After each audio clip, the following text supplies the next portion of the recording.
I want to talk about mistakes and what they mean to me. Like, over the years, I have made a lot of mistakes as a writer, as a creative. But every mistake has been a learning experience, so I kind of want to talk about a couple of them. Now, this is not going to be so much related to God Shards, but more in terms of stuff that came before it. I want to talk about how learning from those mistakes is part of what led me to actually finish my first novel, The Six Strangers.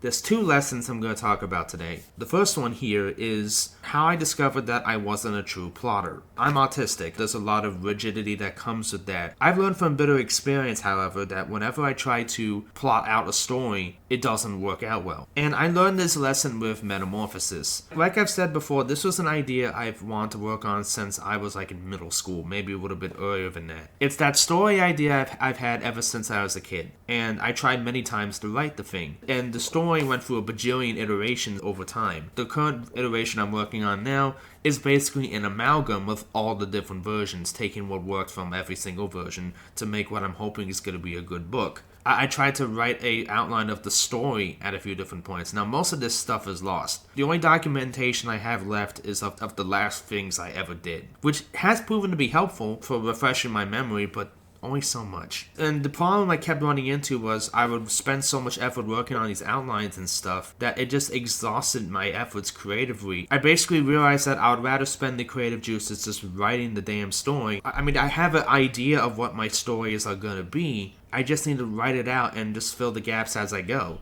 That's how I made The Six Strangers, that's how I made The Uniter, that's how I made Realms of the Nephilim. If I tried to truly plot it out with writing everything down, it wouldn't work out. And the book might not even have come out. Now, there were some things for God Shards I did write stuff down. I did like a rough timeline regarding the ages of certain God Shards because I wanted to make sure that the timelines added up, but that's a different beast. Mistake number 2, knowing when to kill your darlings. Or more accurately these days for me, repurpose those darlings. Like, I feel like you shouldn't kill your darling completely. Keep the prose, keep the scene somewhere, because you never know where you might use it. And I'll get back to that in a bit. I learned this lesson with a horror script I was working on called Harpy. You have a small town and people are going missing, and we have a single working mother named Lana who is scared when it seems like whatever is taking people has her sights on her son. And basically the creature would be this harpy. And this was a script, this wasn't a novel. And I got the script done and it went through a bajillion iterations. What I noticed happening was, as the story was revealing what it wanted to be, it was clashing with some of the first scenes I wrote. Like, the way the harpy was acting in these scenes just didn't work of how the harpy was acting in later drafts. I actually got to the concept art stage, and a couple of these pieces of art you might have noticed in a couple other videos because I was kind of sneaking it in there. This is official concept art for Harpy. It also kind of illustrates one of the scenes that was a darling I would have ended up killing. This was part of what was the big moment where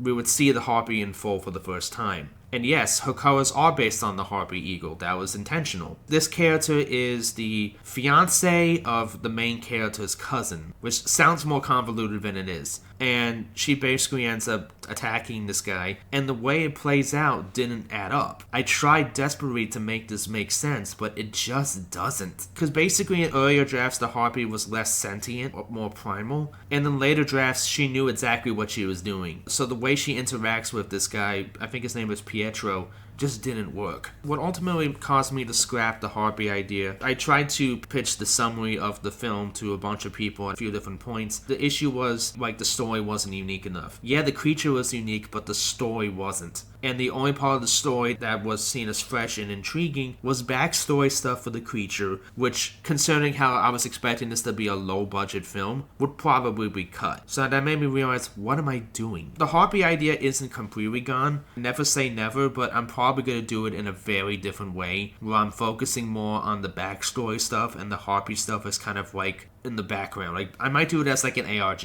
with like cryptids and stuff. For time's sake, I'm not going to go too much further with that because that's not the point of this video. I did end up repurposing a couple of the ideas for Harpy in God Shards. The backstory of one of the characters is very similar to what happens to Lana's son here, and the way Harpies look in God Shards is also how they looked here. There were a couple times where I snuck in artwork for the Harpy idea into God Shards imagery just because it works. So yeah, there was a lot of crucial things I learned there.